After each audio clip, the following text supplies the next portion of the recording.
Could I've got a couple people in the chat. I see Corey and Test Pattern. Fellas, just say something briefly. Yeah, testing 1 2 1 2 testing. Audios are good. All right, sorry about that. Sweet, yes. sweet. So once again, there's been some technical issues. Oh my god. All right. So everyone watching, Neil, I'm going to ask you to repeat yourself, mate. Tell us a little bit about yourself again. Just Thank you. But we can hear you now. This is a totally pro and legit stream, yo. Only the top content on the red path. I'm Neil. I'm a commission painter. What did I even say? I started painting. I think I was a child. There's still a mark on my parents' table where I spilled over loads of glue when I was about 7, 8, something like that. I started quite young. Then into my kind of teenage years, I stopped. Got back into it about 7 years ago. I've been painting really consistently. I've been commission painting. I'm going to say for about 3-ish years, something like that. 3-4 years maybe. I work privately at the moment. I don't have a public page, so just say I know some people have been looking for one. If you go looking for one, you're not going to find one. It's not public. But then I think it must be 2 months ago, I got in contact with Jamie. We started working this out for the charity Belakor, and after I think again it probably took me about 8 weeks, something like that, to paint it up. But now it is done, and here we are. Very much worth it as well. Like spectacular. You know what? I'm gonna do this now because originally the plan was I think we was trying to organise a stream for last weekend, but because me moving house and a bunch of other stuff, we couldn't do it. And I was going to do the Belakor reveal right on the stream because of the awesome video you sent and all the pictures and stuff. But I went through a whole bunch of work, right, setting up the stream. That never happened, and then didn't put any work at all into this stream, and that's how. But I had it, so I'm going to do this. So what's going to happen is I'm going to change the scene, and it's going to play that badass video for everyone. So anyone watching, pretend that you haven't seen this because you better have seen it by now. But if you haven't, get ready for some hype. So let's drop this in.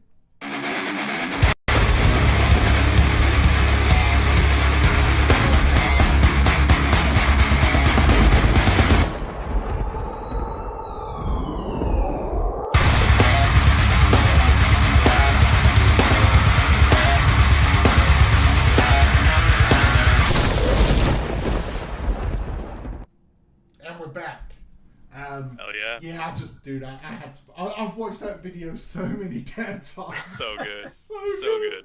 It's Thanks. Obviously, we'll save the main nuts and bolts of your painting techniques and how your process went and everything for about 15 minutes time when we kind of restart the stream. Not restart. I'm not turning it off. I'm not touching anything now. Someone made a comment about not reading the right litanies to the machine spirits, and I really didn't. I didn't use my unholy unguent oils or anything. So, but we'll talk about the techniques and stuff. But it's dude, I know you're not much of a social media like Instagram and all that stuff. Like you said, you keep private and all respect to you, but the response that's crazy. It's ridiculous. So we had mini wargaming tweeting it out and stuff, and I was like, "Yo, this is pretty hype." I was hoping to a bit of a buzz, I suppose, but no, I didn't expect it to get the attention it has. So that's been pretty cool. Especially mini wargaming shared it. That was pretty good of them, especially to put the charity link in the Instagram. That was quite cool. It did. As soon as they contacted us, or they asked because they didn't know that it was you, because I think they just scan pictures and kind of see cool stuff. So I messaged them back and said Neil's the painter, but he doesn't have an Instagram or anything. So just credit him as the Paintsmith or Paintsmith Armory, and they put it on there and just like boom, boom, boom, the comments, and then people like rushing on, and those donations just went bang, bang, bang, bang, like within probably a couple of hours of it posting there. And then someone, a Grinning Dragon, I believe, did a full share of like with the donate link and everything, and just the extra reach it got really helped, because it's I really want that 800. I'd love $888. So would I. It's not too far. Not too far away. We're really close. Yeah. Once we go live, fingers crossed, I've got a scene set up which has the live donation tracker on it, and I'm sure that'll be screwed up when I get on there, and I'll have to fix it. But yeah, I checked it a little bit earlier, and I think we were right at about $800, like maybe 770, 780, something like that. But yeah. Hell yeah. Yeah. So roughly, what we'll do, we'll start off obviously talking to you, Neil.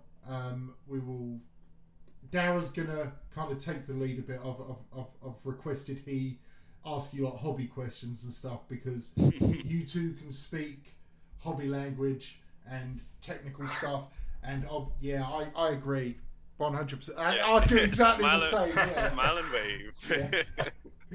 But yeah, and then I'll kind of sort of dig into the charity stuff, and hopefully we'll have the images cycling on the side once I change scenes, because at the moment everyone's just looking at our pretty faces. But hopefully I'll be able to get that figured out. And then what we'll do, I'll get a piece of paper and a pen like a professional streamer. What we'll do, we'll chat for 20-30 minutes or so, however long it takes, and then Dara and I will carry on, and we're going to talk about some other stuff like you said you hadn't watched old Bale. Is that correct? Yeah, I didn't get to it. Didn't get around to it at the time. Okay. So I don't think I could contribute much to the conversation about it. Fair enough. But yeah, we'll squeeze you for all the Belakor goodness, and then if you want to drop off, that's fine. And we'll talk about other stuff that's going on. Yeah, we can do like first half of the stream, hanging out with Niall, and then once we discuss all the Belakor stuff, if you want to drop out, Niall, that's totally cool, and we can just dive into, I guess, like I guess we're going to talk about like Orlando, and figured just talk about it a little bit about Old Bale, and just other news that happened this week, I guess. Like nothing too exotic or exciting, but chatting nonetheless, hanging out, doing some hobby or whatever. Yeah. But yeah. It's just say it is Neil. Jamie's it's Neil. Sorry. Yeah, Jamie's not getting it wrong. We did have.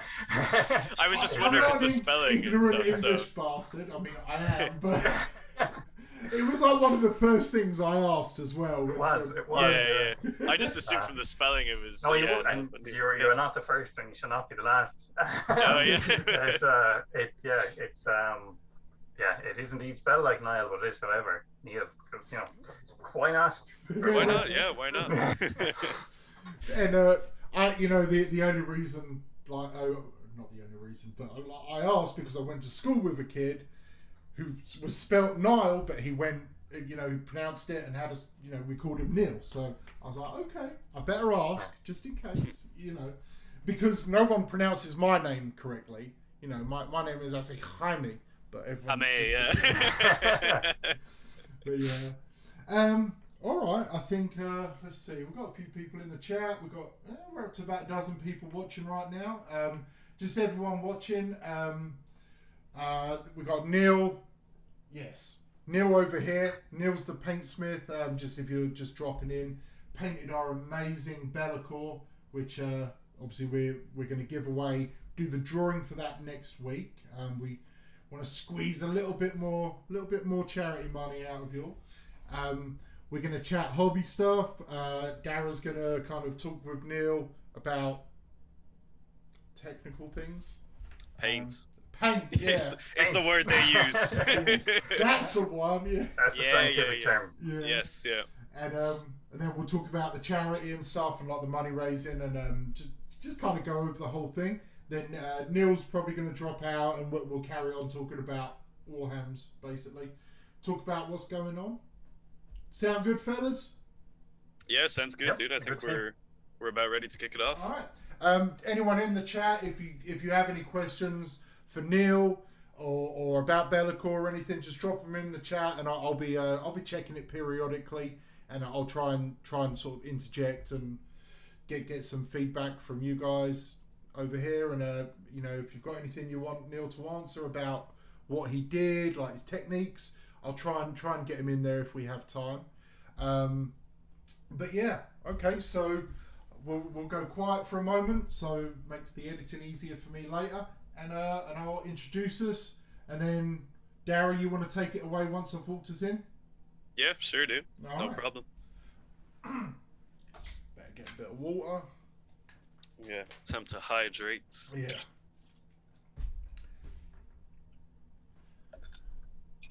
Hello and welcome back to the Red Path. If you are watching this, you are watching it a day late and you're $1 short as well. Joining me today, as ever, the wonderful, the illustrious Neil. Dara, I got Dara. My heart. We've of course, we've got Dara. We got Dara in the chat. I'm back. F in the chat, Dara's here. No. And we are, of course, joined, and I'm going to be posting this as the video version, not just audio. Over on this side, we've got Mr. Neil, the Paintsmith Armory, the commission painter extraordinaire who is bringing us the amazing Belakor. And we're going to talk about that for a little while, and we're going to talk about some other things a bit later. But to start off, I'm going to hand over to my partner in crime. Dara, why don't you sort of start us off, mate? Yeah, cool. So, obviously, hopefully everyone has seen, like, you know, the fantastic work that Neil has done on Belakor. I don't think I've seen a better Belakor, and like I've seen a lot of Belakors, you know. There's been a lot of them put out there, but like this stuff, one, man. And like I'm not saying this just to say it. Like when I saw this, I was like, dude, I have not seen a better Belakor out there. I know Demon Rich is like working on a Belakor right now, and that will probably be the best one. But right now, I'm like, this is like this stuff. I have like a million questions I want to ask you about it, but I'll try and narrow them down. And I think like the most important thing, first of all, which I guess is like a kind of a sweeping statement or whatever, but like, so like you got, you know, you and Jamie were like discussing like painting Belakor for the charity or whatever. And yeah, just like what, going into this project, like Belakor is a really, really daunting model to paint. How did you like plan it out? You know, what was it in your head that made you be like, this is the way I'm going to paint it? Well, to be honest with you, I didn't plan it all out. I kind of figured out parts of it as I went along. I had a picture idea of how I was going to handle it at the start. Then I can't even remember what that was because I got the idea to do all of the freehand in the wing panels, and I just completely threw the other idea out. That's just gone. I can't even remember what it was at this stage. Just that idea just went gone. This is what we're doing now. And I kind of wanted it to be what I wanted to do. That I didn't want it to be kind of really out there and really different to what you would expect from the model. Like I wanted to keep it close to the greys and kind of dark tones from the original model, but I wanted to kind of, I suppose, spice it up a bit where I could. I like the greys, but I also want to do the fade of the reds and make a few things pop. And like I spent a good bit of time on, but like the sword is actually painted twice. That's the second version of it because the first one, it was okay. It didn't. I kind of wanted the sword to be kind of its own character a little bit. I wanted it to kind of, because I had originally the medals and stuff the same as the rest of the medals on the model, and it all kind of, you know, it all went together. But it didn't kind of pop out, and I wanted the kind of sword to be its own thing that would kind of stand out from the rest of the model. So I changed it up a little bit, and I'm happier with it as a result. But kind of like to say I have some grand plan with it. No. But I just kind of figured, like, had a couple of ideas and kind of figured things out of what I thought would be best as I went along, and kind of made decisions as I was faced with them. Awesome. Let me just, it just sounds like you paint like I play. just show up and do something. It's like, there's no plan. We're just going with it. We'll figure it Just out. hanging out. Yeah. Yeah. I respect that. My own like painting stuff is like pretty similar. Like halfway through a model, I'll just be like, nah, doing something else. That's But the fun way of doing it. Yeah. Yeah, it is. Yeah, and it's like I always think that like when you're like halfway through something and you get like that bolt of inspiration, like you were saying, you know, like with the wings, just go for it, you know, because it's probably going to come out better. Yeah, awesome though. I definitely can relate to you when you said the sword is like a thing of itself. I know in like my own Belakor, I'm kind of like the sword's gonna come last because I like you, I'm like I want it to be its own character. But yeah, I suppose that leads me nicely into like the next thing I was gonna ask you. Like what was the like toughest part of the model to paint? I'm guessing it was probably the wings because like they look pretty difficult to do.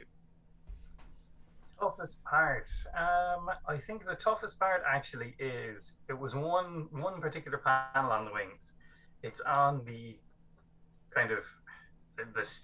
I get confused between how to differentiate left and right with which wing.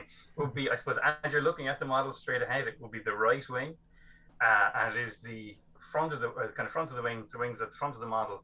The leftmost panel. It is the thinnest, smallest panel there, and it's kind of enclosed in like a little kind of crevice. And it like folds in on itself. I know the exact panel, dude. And that was difficult to try and get in there and do it properly. And I suppose I'm trying to, like, first of all, get in there to actually paint something correctly on it, and then what do you put in there, because there's so little space to try and get it to do something with it. So I put this kind of like blood drop with kind of a face and the reflection on it. But I'd say that was probably the toughest, because like, you know, there's other details that you have to have, you know, be quite tedious about, but you know, as long as you kind of do it step by step, it's fine. But that was kind of a little bit hairy, we'll say. I know when I was painting my own one's wings, that specific panel was a nightmare, the way it like folds in on itself. And like I'm not doing anything complicated with my wings, you know. I was like looking at the work you were doing while I was doing my own, and I was like, I can barely paint this a basic color, let alone like try to get freehand in this tiny little crevice. Dude, I had so much respect for that. I just do not have that kind of patience, you know. It was so impressive. But yeah, Jamie, were you gonna say something there? I'm gonna take us over to the other screen. That way the images will be on the screen. Just give me a second, because I need to add your voices.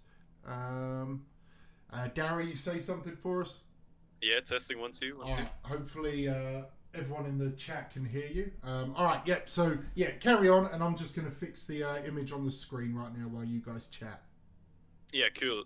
So yeah, the wings, like super impressive, dude. But actually, one of the things that like, obviously I love the whole model, but I think one of the things that I like the most is that sort of like, you know, maroony red tone that you went with for the skin, where it kind of like has that gradation into the darker tones. Like, what made you go with that kind of color? I was like really curious as to why you picked that, because I thought that was a really interesting choice that like works really well for the model. But like kind of, yeah, I just want to pick your brain on that. Like, what made you go for that specific tone, you know? There was a couple of things. I suppose I have seen that kind of gray and red go together very well before in a number of different things, both in paintings, both in some of them have been like game models even, and things like that that I've seen it in. So I know those two colors do kind of pop quite well together. Another thing was I have World Eater's Army. I'm quite used to painting red. It's something I'm quite confident in doing. So I suppose I wanted to use, while I definitely did step outside my comfort zone in different bits and pieces of this model, I think that for kind of the core things, I was drawn to what I was used to and what I felt I could definitely do well. Yeah, that makes sense. Yeah, fair. Okay, cool. That's awesome. So like apart from Belakor, you know, like I'm just curious as to like in your time painting recently, either for commission or for your own personal stuff, what like model have you found the most like challenging to paint? Like, was it Belakor, or do you think there's been something you painted that was like, you know, even more challenging than him? Because I'm finding him pretty tough. You know, I would say he's definitely my toughest model. One model that I did actually paint one. I painted one as a commission before that I found really tough was actually I just had a hard time with it, and it wasn't a particular part of it. It was just getting the whole thing to work together. Was the what is it? The Void Dragon. I Okay. know what it was. I found that because it wasn't even like there was a particular detail or a particular awkward place like I was spoken about with that cleft in the Belakor wing. It was just I found it hard to kind of for it all to work together. And maybe it was the particular scheme that I was working with at the time. Maybe it could have been even that more so than the model. It was kind of this purple and yellow kind of thing, but I just found it difficult to get it to work. That's the one that really sticks out in my mind. Um, but you know it's weird because it's not like they're like it's a really great model. It's a really fantastic model. There's nothing bad about it, but it doesn't have a lot of really fine details that you have to make sure that you have to get right. Like for instance, it doesn't have like eyes that you have to like really to get in there. It doesn't have anything like that, but yet I found it quite hard to just get all the bits and pieces to work together.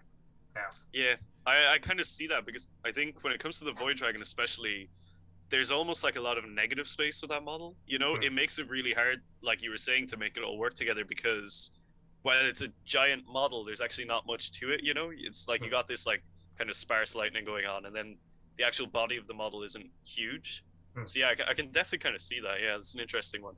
I suppose leading on from that, on the other end of the spectrum, like what has been the model that like you've enjoyed the most, or like that you're the most proud of having finished?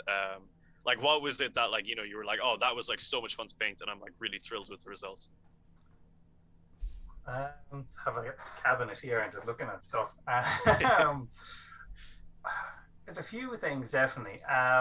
One thing when I discovered one technique, it like blew my mind, and I was like, "This is amazing." Was the thing you can do? I'm sure you're familiar with it, but you can like I don't even know I don't know what the correct term for it is. To be honest with you, I don't know what it's called. But essentially, if you get a shade, like I use Drakenhof Nightshade, and if you go underneath the model and you shoot it with an airbrush with Drakenhof Nightshade, that it'll catch all the shadows and make it really look like the light's coming down from the top. And there was times that I discovered that, and I was like, oh my god, this is great. It was like magic. Because like it's really easy to do. There's no like great secret to do it, and you just don't overdo it, and you're golden. And there was a couple of characters when I started kit bashing the World Eater characters. I think the first one I did was I don't even know. I've used him as a couple of different things, a couple of different models, but he's just a kit bash of some of the Age Sigmar bits and some of the World Eaters for K bits and skulls and stuff like that. And that model I think was a really turning point model because it was only a small thing, that little technique, but it kind of switched me on to a lot of different things. I think that one was a real kind of I don't know. I was going somewhere else, I suppose, with some of the stuff that I'd done. So it's a little kind of a crux model, I suppose, for lack of a better. That's awesome. Yeah, it's actually really interesting how it's like, you discover this one technique and it kind of sets you down a path that like opens up a whole realm. I think that's like a really important thing for anyone who's watching and is like, maybe interested in getting into like I guess like a higher level of painting. You'd probably agree with me as well. That it's like when you try new things like that, or like whether accidentally or deliberately, you come across a new technique, like it can really push the boat out for you, I think, in terms of like skills and stuff. But yeah, I guess 100% completely agree. Yeah. I would agree. Yeah, but Jamie, you did that thing with your drill where you like kind of like accidentally like made that mistake, and then you were like, oh, it looks really good now, so true, yeah. It's like genuinely stuff like that you find out while you're painting. I think it's like the most like legit way of improving your hobby. It's just like trying these new kind of little fiddly bits and stuff. One thing that I really want to know for my own peace of mind, because I've been wondering since you started painting Belakor, is that all acrylic paint that you used on him? Is it all acrylic paint?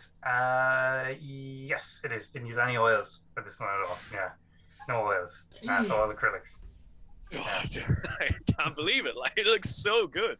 Yeah, that's yeah. So anyone out there who's like watching and is like, yeah, you need to hang on the crutch of oils to make your models look good. That's proof that you don't. You can make a great looking model with acrylics. But yeah, that brings me on to another question. Actually, do you mess around with other like paint mediums? Do you just use acrylics generally, or like kind of like the way there's like that sort of like kind of broader sphere of like painting techniques, so like oils, enamels, you mentioned airbrushing. I know a lot of people are like really daunted by that. Like, how like large is your scope in terms of like techniques and tools that you use? I kind of would give anything a go now. I haven't tried an amling. I've been wanting to for some time, but I haven't gotten around to it because it does seem like something that's really fun, and the results that you get out of it are really cool from what I've seen. The whole covering it and wiping it off and all of that. But other than that, yeah, oils are great. It was I can't remember the guy's YouTube channel. Is it what's Marco? Is that his name? I can't remember. Marco Frisian? Could be. I think I know who you're on about. Yeah, he has a great oil. Is it the one with the knight where he does like the oil weathering on a knight leg panel? I think. He's a guy who does it with a marine, and I feel really bad because I'd love to credit him but I just names. But I remember because I did art in college. I have an art degree. And I did oil painting and all that stuff, and it never occurred to me before that you could do it with a model, because obviously you want the paint to be really thin, and that just blew my mind. I was thinking, oh my god, this is ridiculous. But it does work really well. But to go back to answer your question, that I use acrylics a lot, I use oils a lot. Haven't tried enamel. I'd love to do that. Airbrushing, I love to do a lot of airbrushing. It really cuts down the time, and it like say for the likes to apply to Belakor as well, like say for the skin, I think that would have been much more difficult to get that clean without an airbrush. Could I give it a go? Yeah. Would I be as confident in getting it as clean as that is with the airbrush? No, I wouldn't be as confident. I'd give it a go if I really had to, but I wouldn't be as confident. But other than that, I do like to just kind of mess around a lot with models and just see what happens. And kind of like I go down to they have a local kind of like craft shop where I live, and I just kind of go in there and look for stuff. And it could be a particular kind of watery kind of medium, or like one thing I got was I can't remember what it was called, but it was like it was kind of this some kind of glue or something like that, but it was essentially this really white, thick, thumpy stuff. I was like, okay, I could mess around with that and see what I could do with snow for that. So like, I would encourage people to just like, if you can think of an idea to use something in a different way, just go for it and see what happens. It might be, it might be cool, but it might not be. But there's only one way to do it, is to find out. So I'm very much all for just like picking up whatever you can find. I do it often. Like the guys in my local group have kind of a running joke about it, because I made what was it? It was like a Eldar warlock out of a Nuln oil pot, and just knocking things together like that. Just take That's things bizarre. thrown together and see what happens. But that's my advice. Is just take as many different techniques as you can and just throw them all together and see what happens. Yeah. Awesome. Yeah, that's really cool. Jamie, I can see the timer's running out here. Do we want to dip out and restart it? I'm going to take us over for a 20-second break, guys. So I'm going to change the screen and we'll be right back. Just I don't want you seeing all my personal desktop stuff. So yeah, hold us 1 second.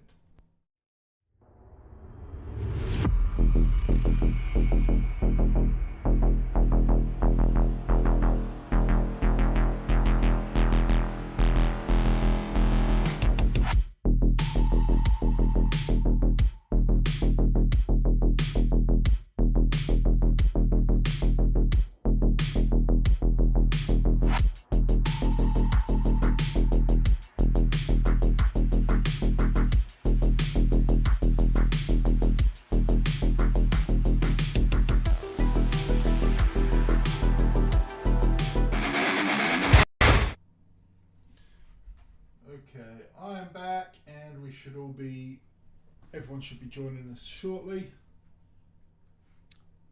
I am back. All right. I am back. Hey, Awesome. Okay, I'll just make this like that. There we go. All right. Yep, I know Zoom. All right, there we go. And yep, we should be back. Sorry about that, everyone in the chat. But yep, we're back. So I've got a question here, a couple questions in the chat. Herexus Prime says, Neil, will you paint my friend's bloodthirst? I think, look, mate, I just want you to, the amount of people that messaged me or commented or whatever, how do I contact him? What's his commission service? Just reiterate for everyone your how you do your business. well, it's. I suppose the thing is, look, I still work full time. I have a full time job. I don't support myself commission painting or anything like that. And I suppose like the standard of something like Belakor, like that took, as we said, what was it, 2 months, something like that. Yeah, roundabout. So I suppose I wouldn't want to go out there as a commission painter and turn a lot of people away.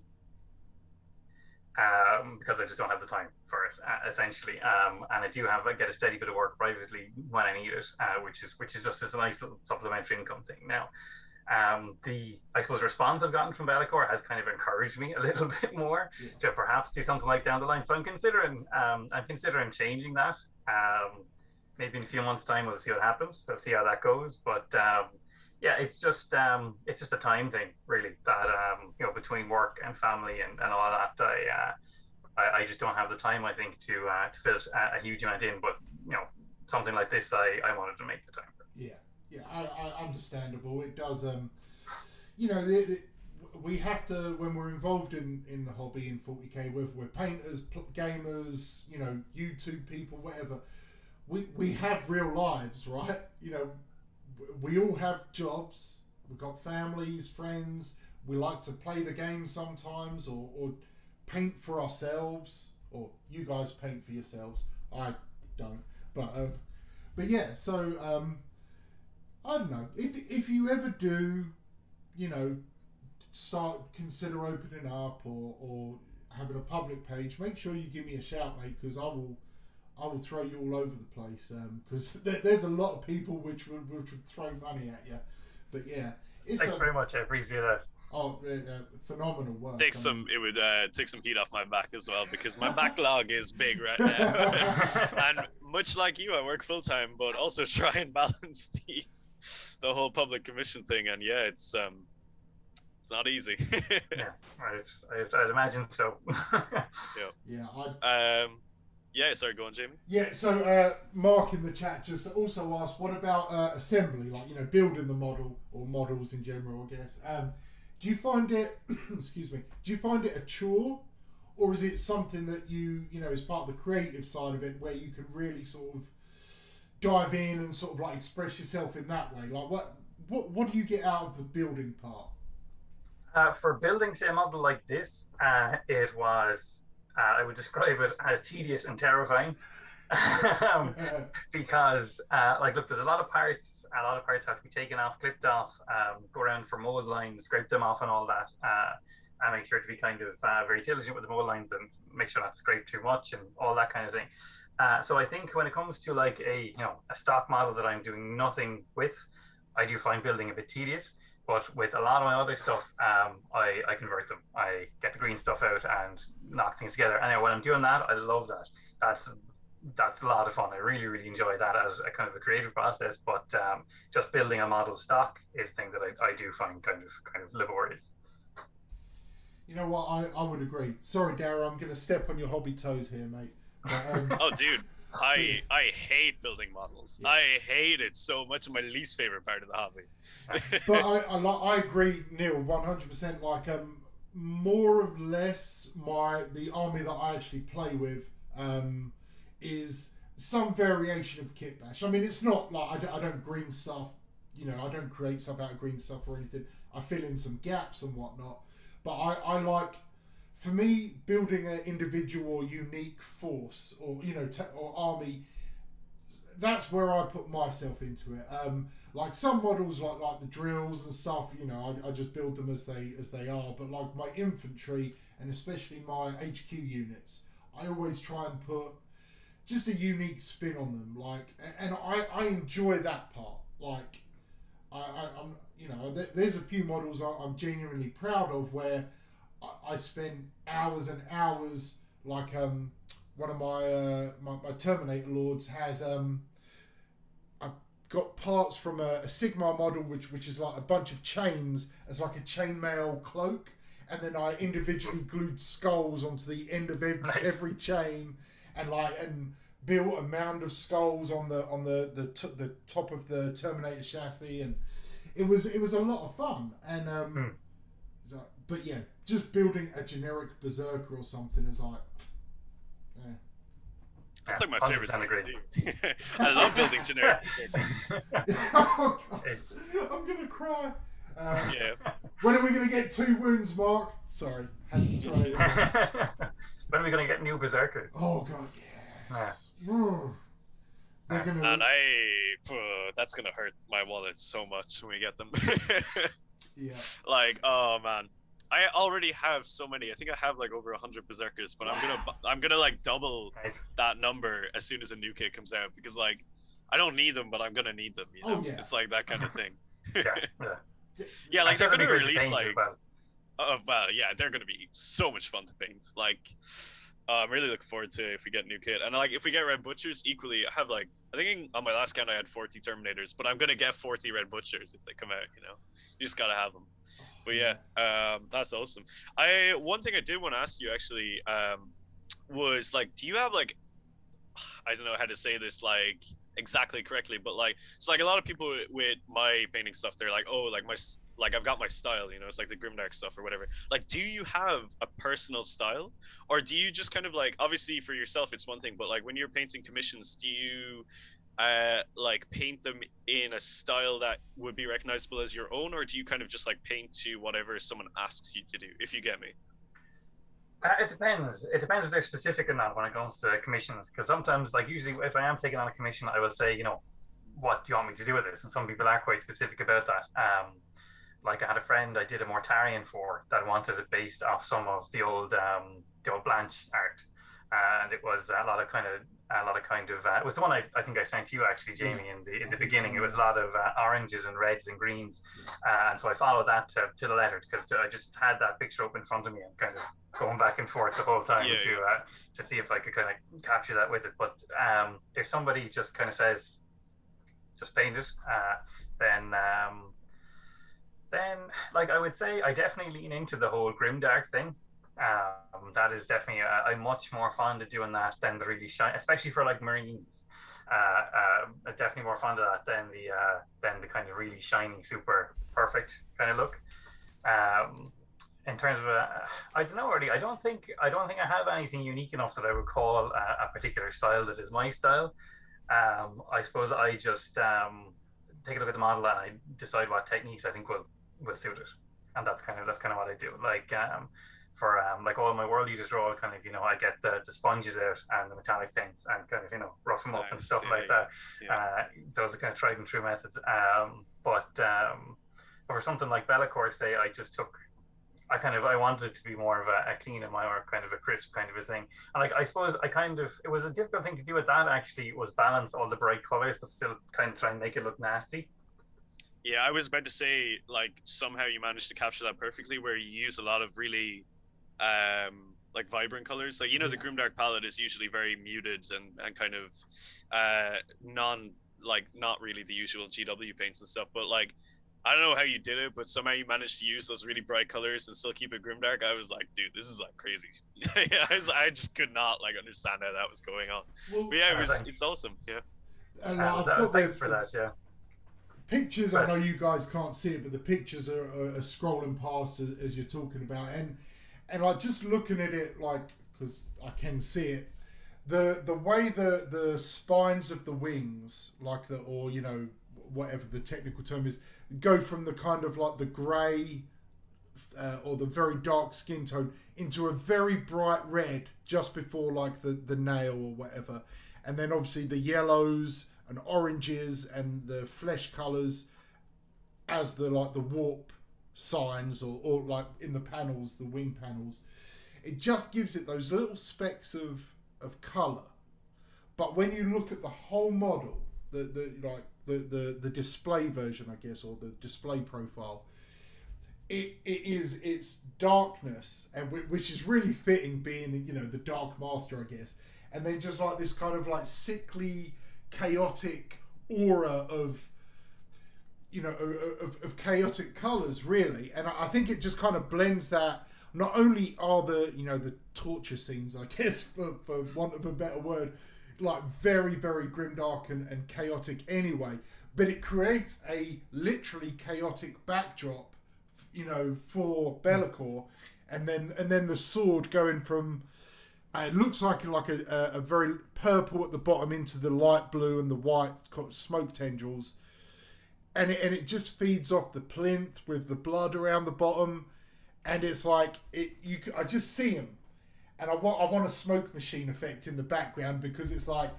he's just stepped right out of the warp here to screw somebody's day up, you know, and just all this mess is going on in the background. And he's like, let's go.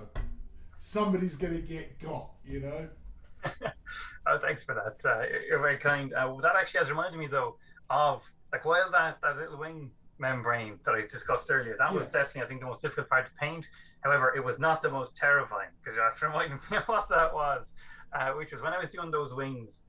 Because of the way I had to airbrush the tones in the background of or for those little panels, I airbrushed those. Then I needed to do the grey, and I knew I wanted to do that red transition, and I wanted to do that with an airbrush. So that meant I had to tape over the wing bits after they were done. Oh no! And that was terrifying. I knew because that was the only way I was going to get the effect the way I wanted it. And I did do a matte varnish first and let that dry just to be doubly safe, but it was still terrifying. Just kind of peeling it back and just like really hoping that I didn't just take off like the however many weeks work that I just put into this like. Have you ever seen that guy? I think it was on Reddit. I saw it before. He was painting a Lancer, a Knight Lancer, and on the big shield he had like this amazing freehands portrait of like an ultramarine like shooting a chaos guy or whatever, and he was doing the same thing where he like masked it off so he could airbrush the rim, and he took such a big chunk out of the freehand when he pulled off the paint. Like it had like the before and after picture. I'm sure like some folks remember because he was like all over Reddit when it happened. And it was like properly like,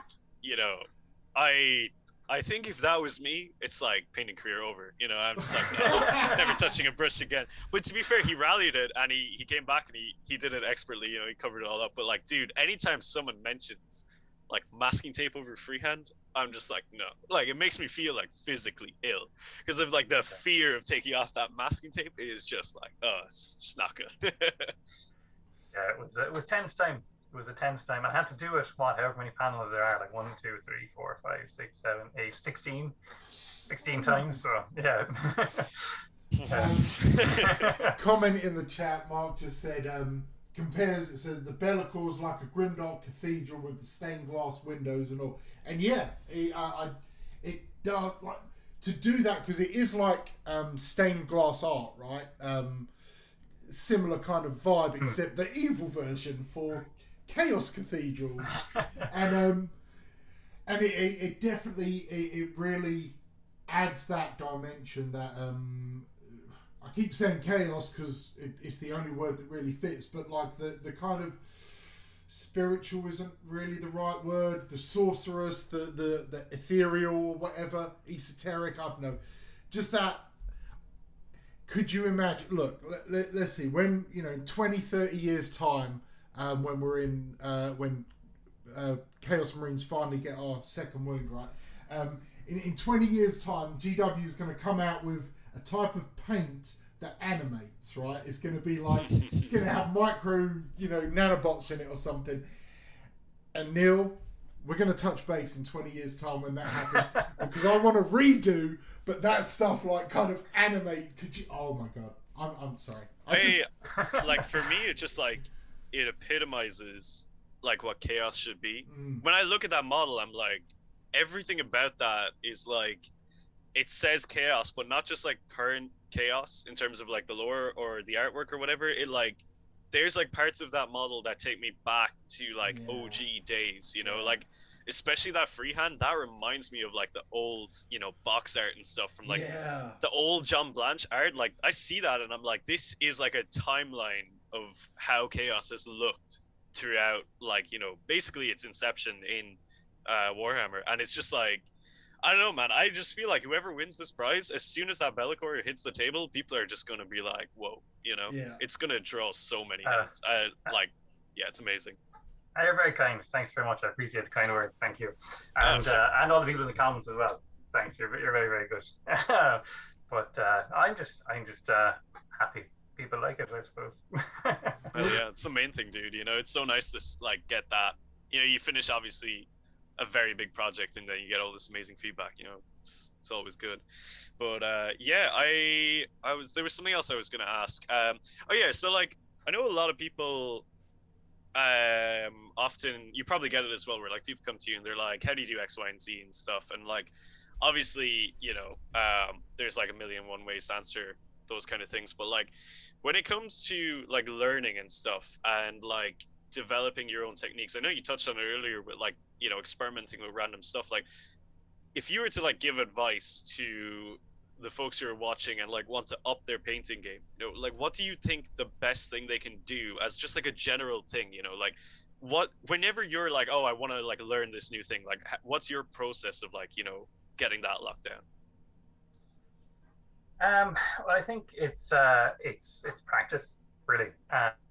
Like sometimes you get lucky, and the first time you try something, it's like, you know, it works out great. But like, say for instance, just a technique that's quite popular, a lot of people do it, is say the non-metallic metals. Like first time I tried that, it was a disaster. Did not it did not go well. So I suppose the thing I'd say to people want to kind of get up to the higher techniques in the painting is to just keep trying, just keep doing it. Do it, like, you know, don't try it once and be like, oh, I can't do it, or it's not working. You know, try 10 more times, and I bet you'll see improvement. You know, so I would say practice and just keep at it, and you will see a difference. Yeah, I totally agree with that. It's like anything that I do now on my own stuff is like stuff that took me like months of practice to get to where I wanted to be. You know, it's like you really gotta like punch those hours in to get like, you know, a result that you're like, oh yeah, I'm now comfortable with this technique. But yeah, like for sure, like that kind of resonates with me big time. You know, just keep practicing, keep working on it. Yeah, I think I mean, I don't paint anywhere near as much as you guys do, but like even I've noticed for some a painter like me who's, you know, average skill, I guess, where is pretty fair, like a lot of people. It's true. Just the more you do it, even with more basic techniques, right? Like, and I'll be honest, for me, getting my paints thinned, correct, like for the GW paints, right? If you're just trying to follow like a Duncan Rhodes tutorial or something, getting like the right paints thin, like it took me so long to figure out how to get the right consistency. Then once I got it, it's like, okay, I can go, and then I can start moving on to, whilst I don't do like non-metallic metals or OSL or any of the more advanced techniques, getting there, it just takes keep doing it, keep going, keep trying again, and eventually something clicks, you figure it out, and then you start learning on a new, you start working on a new skill, a new technique, or whatever. But yeah, just for everyone watching, that is the disparity here. I recently figured out how to correctly thin my paints, as these gentlemen are discussing, you know, non-metallic metals and stuff like that. But yeah, hey man, I can't do non-metallic metal either, so like don't stress about it. Okay. You know? Well, we have a strict hierarchy here. We've got a tier system, you know. Yeah, for sure. But yeah, I wanna kind of pivot us over a bit here onto the charity side of it a little bit, because obviously, just anyone tuning in or watching later on, this is all for charity. The whole thing is a charity event to raise money for Save the Children. There is a link below, and anyone watching right now, you can see up here somewhere. We currently raised $785.88, so we're getting pretty close. Our goal is $888.88. More than that would be even better, but I think, being as it's a World Eaters channel, 888 was kind of a nice number to aim for. And how this is working, obviously you donate $5 to the link below in the description, which is Tiltify, which is just an easy way for me to track it, and use an accurate email address. Next weekend I'll be doing the drawing live on a live stream. Don't know exactly what time, but I'll figure that out and post it. And whoever wins is going to get Belakor. Is going to get this Belakor paint that's on the screen over here. You're going to get it. $5. That's all you got to do. $5, you can win Belakor. I think that's a pretty damn good deal. I think.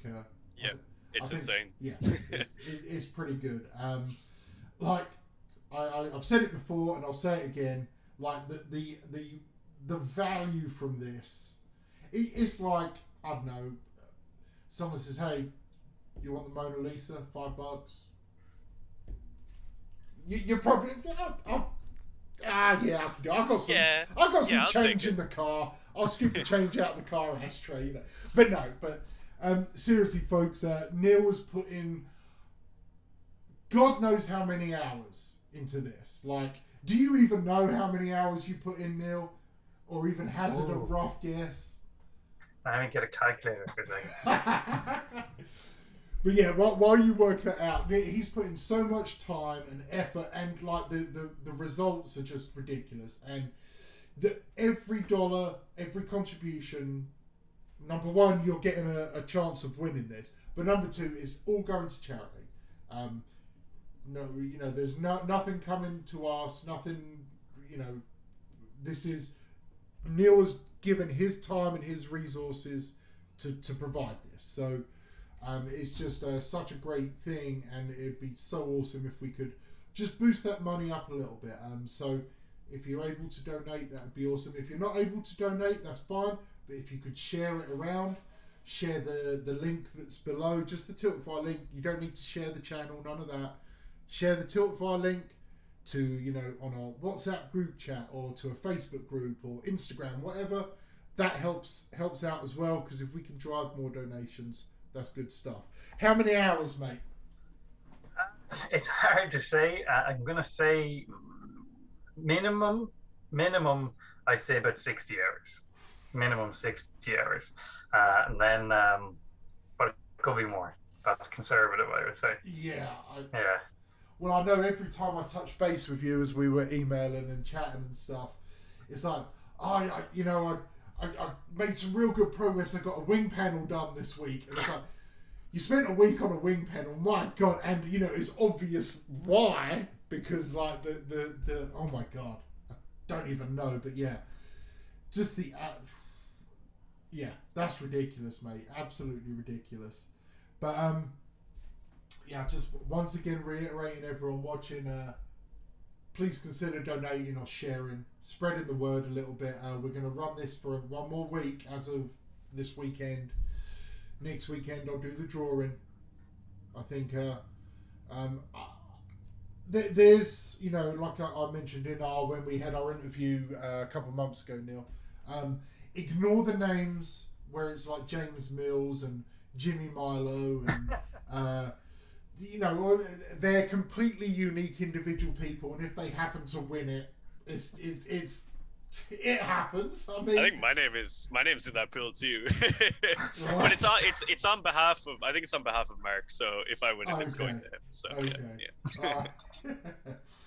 But yeah, so we talked about, Neil, like when we was discussing trying to find a charity to support, right? Because we kind of had we had some some ideas we wanted to support, and it was trying to find something that was a worthwhile charity, but also something was kind of easy to get the donations for, which was honestly the biggest restriction. Finding something that allowed me to use like either Tiltify or something where there's an integration between the charity itself and being able to because right now we've got the results live above us and I can track the donations. But tell us about why we went towards Save the Children, like as a general charity for us to support. Yeah, we were looking at a few different ones. I think we settled on the Save the Children because I think it's just a charity that does great work. We scoped out as a charity. There's various kind of reviewers and things like that, and they have a fantastic reputation across the board. They do great work with kids who are really in a tough spot and haven't had the best start out in life. So I think anything we could do to try and balance that scales would be a good thing to do. So I think that they're a great charity. I think they do great work, and I'm very happy to do something small to help them out. Yeah, absolutely. It's as I was because we talked about anytime we support charity on here, we always kind of look into them, make sure that the amount of money that gets donated, how much of that actually goes to the end user, right? And especially when you're talking about kids, and a lot of kids in developing nations and in some pretty shitty situations, basically. Want to make sure as much of that money goes through as possible. And I can vouchsafe anyone watching, Save the Children does have like a good rating from Charity Watch, which is a US based, third party organisation that rates charities on their, the service level per dollar donated and stuff like that. And they're doing a lot of work. They've been doing a lot of work helping kids in countries, especially that have been and currently are, unfortunately, particularly ravaged with COVID, right? Where there's not much vaccine access or care treatment access and stuff. So, anything we can do to support the most vulnerable, quite frankly, is, we may be the baddies in this fictional setting, but I think we can be the goodies in real life. We can do some good. Yeah, facts. That's so true. It's really nice to see. Obviously, like, it's not just us, we had a huge like charity hammer tournament there last weekend. Like, it's so nice to see the scene maturing into this stage where a lot of big movements are happening to raise money for causes and stuff. It's really, really nice to see that this like gaming scene is so wholesome and stuff, like moving towards that. It makes me feel really good to be part of it, and obviously to be like more directly part of it with stuff on the Red Path and all that. And just in any way whatsoever helped out or done something for any of our initiatives. It's like, big shout out to all of you. It's means a lot to us. Yeah, absolutely. Neil, is there anything you want to close out with? Anything you want to talk about finally, or? I'd just like to say thanks for having me. Thanks very much, yourself, Jamie, yourself, Jara, and all the kind words in the comments. Thanks very much to everyone who has donated, and who hasn't. I would encourage you to do so. It's only a couple of quid, but just thanks very much for everything. I've had a good time. Well, thanks, Neil. I have one question. Go ahead. Do you obviously fantastic painter and everything. How do you get into the competitive gaming side of the scene at all, or do you kind of just stick to the hobby side of it? Oh no, I'm that guy who has to check the rule book every turn 6 times. That's me. No, nice. I just don't have a head for it. I just do that. It just I do. I haven't played a game of 9th edition. That's how long it's been. But I do like to play the odd game. But yeah, I'm not built for it. That's such a shame. I was gonna say, dude, I was like, I finally found someone in Ireland who I can play World Eaters against. There's 3 of us in the whole country. We can play. I'm not gonna bet on me, but we can do it. Yeah, for sure, dude, for sure.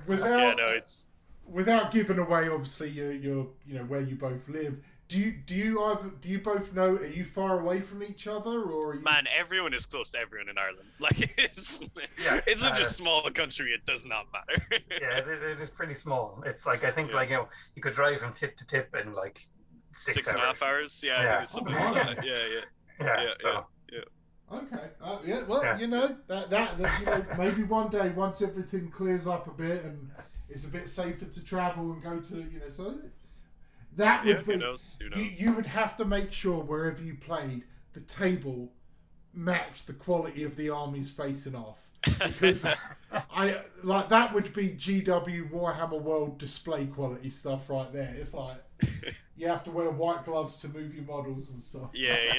Oh my God. Are you white and blue or red and brass for your World Leaders? Very important question. I'm a mixture. I started off doing them actually white and red. There's a picture from one of the 30k books. I can't remember which one it was, that had a red and white, and I kind of like the balance between the two. But from when I kind of started, I kind of redid a lot of models for my World Leaders. Then it was red and brass from there on out. Yeah. Respect. What about you? I am white and blue and white and red for my veterans, but yeah, nice. Primarily white and blue. Yeah. Yeah, Just love that's the a great OG scheme. 30k scheme. Yeah, it's just so much fun to weather it and stuff. So, yeah. I'm- But yeah, I mean, like the grey look, scheme myself. I mean, oh hell yeah, dude. I mean, I think I can speak for both of us in saying it was like an absolute pleasure to have you on. It was awesome to chat hobby. I love talking to people who are so much better than me at painting because I'm like, wow, tell me everything you know. Very good. Very good. But yeah, thanks so much, dude, for joining us. It was awesome. Not at all. Not at all. Thanks again for having me. I had a good time. it was good to have you on, mate. Everyone who's watching in the chat, I'm going to take us to a quick break for about 30 seconds, and then we'll be back and we'll talk about some other things. But yeah, so Neil, thanks for being on, and folks watching, be right back.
Okay, I'm back, and Gary will be joining us ever so shortly. Let me just get this screen back up. So, what brand of crayons is recommended, right? Alright, come on, where are you, mate? There I'm you back. are. Hey, there you Hey. are. Alright, let me get the right screen up. Oh, because it's just two of us, it's a different one now. Okay, well, there we go. Pull you up there. That'll work. Alright, very professional, good stuff. But yeah, okay, so alright. Pretty interesting stuff right there. That's And like, dude, the whole time we were talking, I kept like glancing down, like that box I have for I'm painting my own Belakor, and I'm just Right. like, God, you're so shit. I hate you. It's just like, why can't you be beautiful? yeah, I haven't even built my one yet, so you know, I just it's I'm not stressing. It'll work. Yeah. But yeah, oh god, it looks so good, so good. Dude. All I hope is whoever wins it, it's someone that, you know, maybe one day I'll get to meet at a tournament, or you know. Yeah, for sure. Because I want to see it in real life. I want to hold it. Yeah. You know, just be like, oh, you're so beautiful. Be in the same room, you know. Yeah. But yeah. Okay, so Bale. Hell yeah, dude. Hell yeah. So, I guess like right now, let's just say spoiler alert. If you haven't seen it, we're gonna talk about it. So like, no, if you don't want spoilers about what happens in Old Bale, like just tune out now, like because we're chatting about it, you know.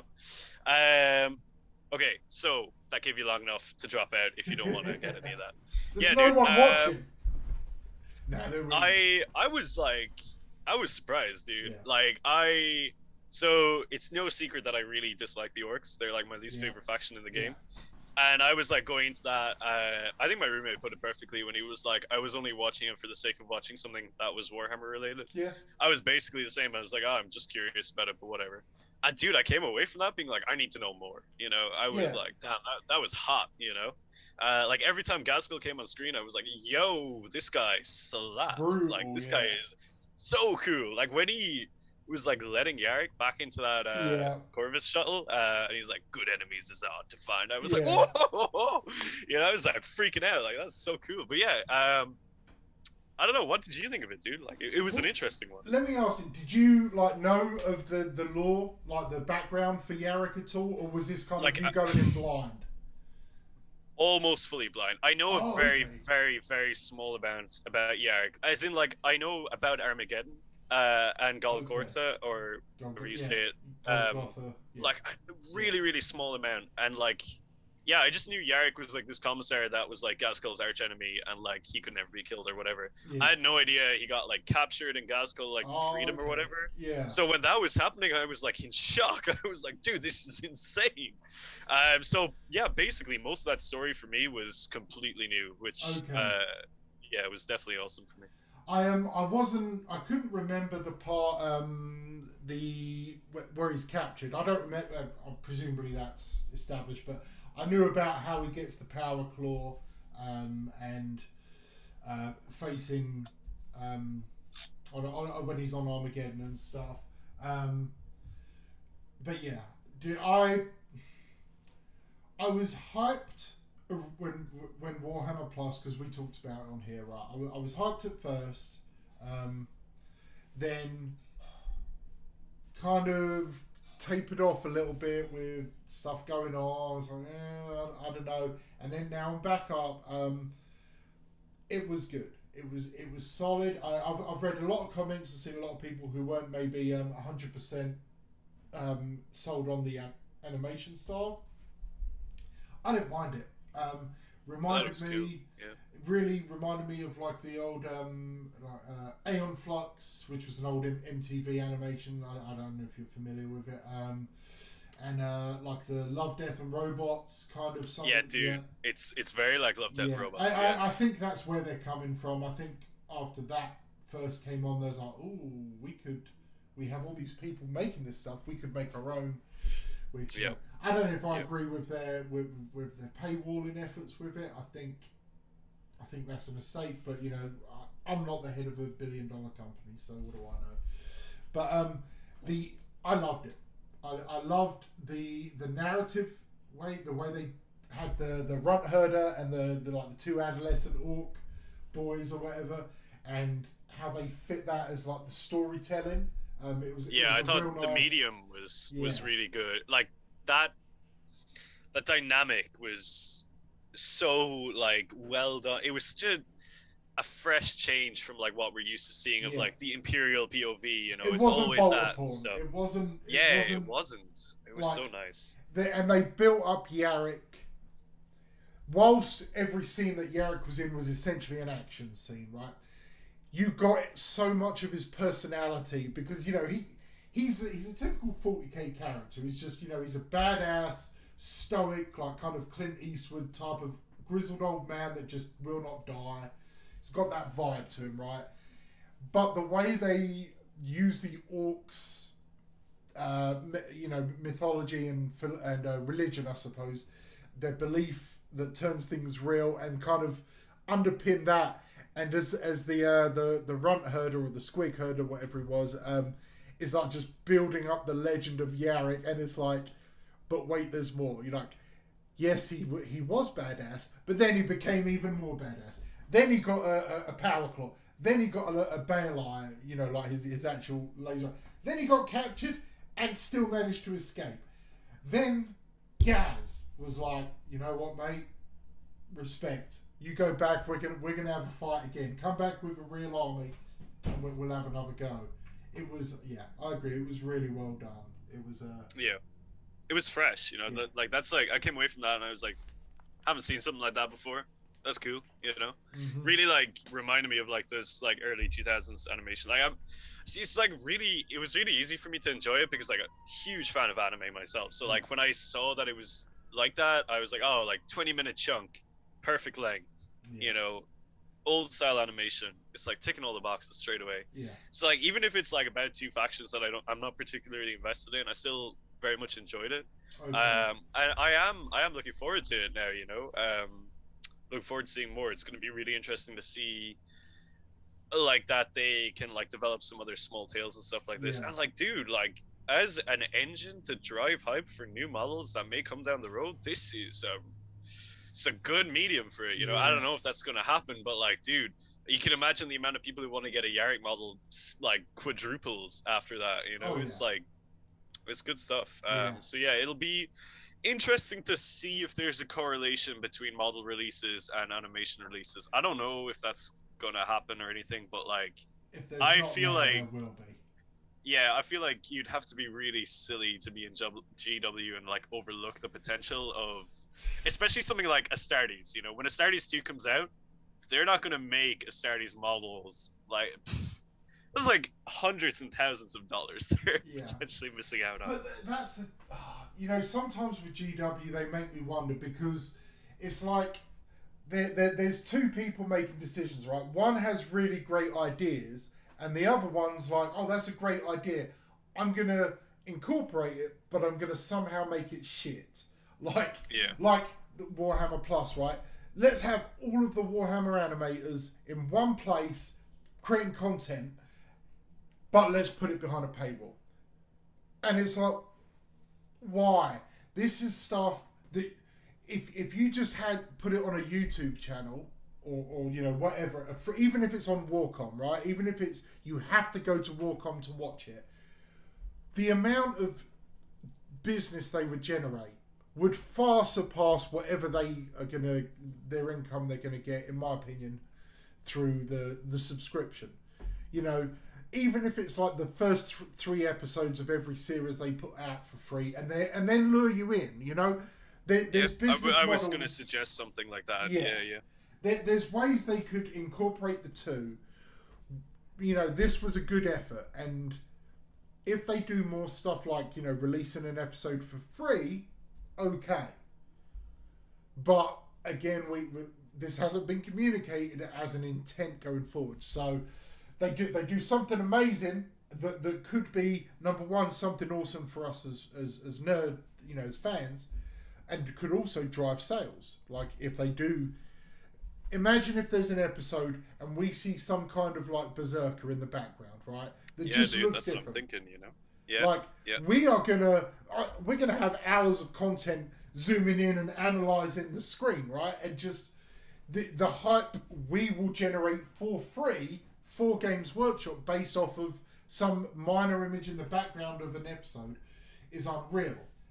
But well, we wouldn't be able to because, you know, we can't show the screenshots, but we could talk about it. But yeah, it's an interesting one. Like obviously, we don't know yet if Plus is going to be like good value for money. It really depends on the quality and quantity of uploads.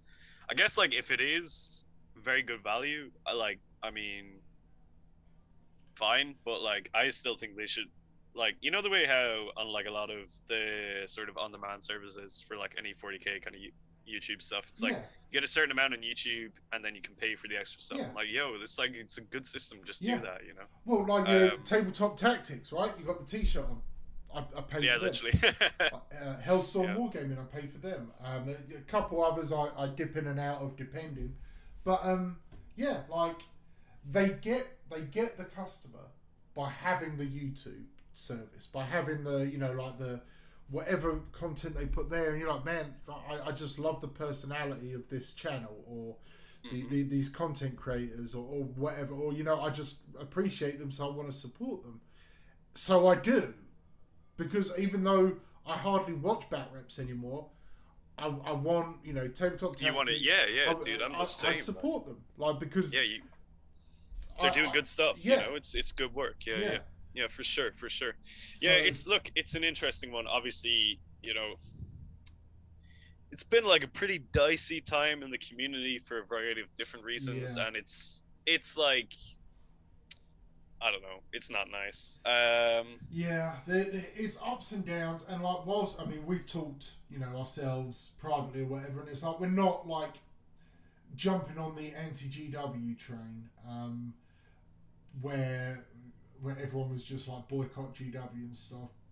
I mean, I think it's like, there again, we're also cognizant of the issues that exist, and it's just it could have been done better. The whole process needed communications, transparency, openness. You know, it just be upfront with us, because you let GW allowed the hot take, fast-paced, you know, internet media, like whether YouTube channels, Facebook posts, whatever, they controlled the narrative.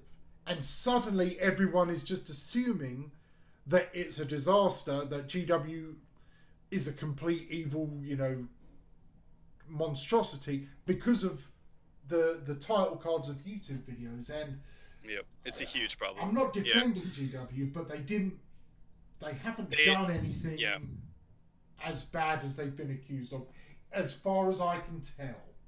It's the biggest problem at the minute is like, so obviously, I'm like totally with you that like they should be better in so many ways, and one of those really important ways is communication in so many different respects. But like, it's literally like you said, the narrative was set immediately, and it set a tone, and like it wasn't until like a little bit after, when people started digging in and reading around all the related scandals, that like inconsistencies start cropping up, and you're like, this is a little bit weird. But like, you know, at that point, like the horse is out of the stable, you know, like damage control, you know. And it's like, like, I don't know,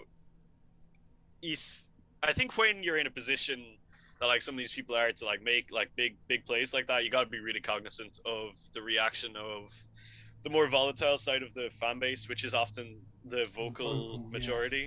Like obviously it's like the minority of players, right? But like it's a big part of, and it's not like, man, like I got really depressed because like I saw a couple of comments and posts of people who were like, I've just gotten into this hobby and I kind of want to dip out because everyone is so angry and like pessimistic. And I'm like, you're not seeing everyone, you know. It's like you're seeing the people who are angry. And like I don't know, I've been trying to actively do this myself recently, and I would encourage like other people to, if they can, where it's like, if you see something, you know, positive, it doesn't matter if it's like a cool model someone painted, or if it's like a list that you're like, damn, that's cool, you know, just like take those like couple of seconds to comment on it, or give it a like, give it an upvote, give it a whatever, and just be like, yo, this is dope, you know, keep up your good work, like I love this, you know, like promote that, like that love that, like, you know, that we should be known for. Because it's like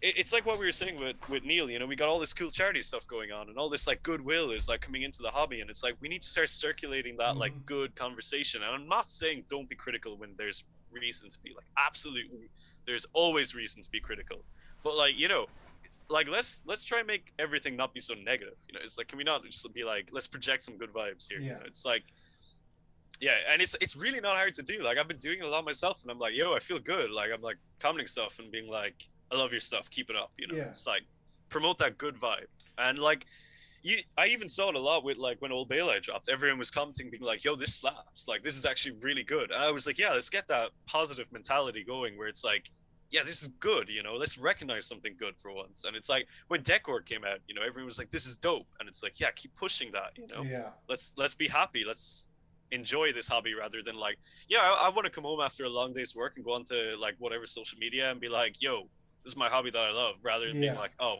what's the latest drama, you know. I think that's especially important, like that attitude, right? Because the real world is, unfortunately, we're saturated with this kind of negative portrayal of.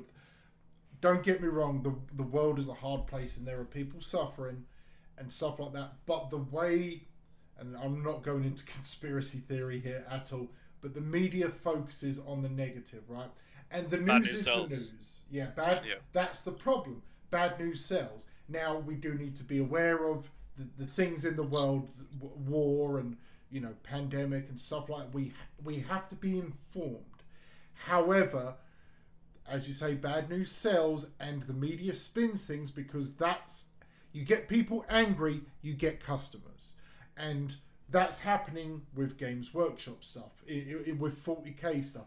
So anything bad happens or slightly negative, every hot take YouTube channel is you know, got their video about it. Whether it's Warhammer Plus, whether it's the Bolt and Chainsaw GT with the list discrepancy, or the game discrepancy with Manny Chima a few weeks ago, right? Yes, something happened, but we don't need 30 videos. We don't need every competitive 40k discussion about this. Something happened. The guys talked it out. They figured it out. You know, the discipline has been done. Move on. Let's talk about these sweet-ass models that people are painting. Let's talk about this badass list where someone, you know, took a, you know, Orcs list and won a GT or something with some left field play or whatever. Let's talk about the good things, because Dude, this is a hobby, not the real world. Someone came top 10 in the Orlando GT, which we're going to talk about. Yeah. With Necrons. Did you see what was in that Necron list? No, I did not. A goddamn monolith.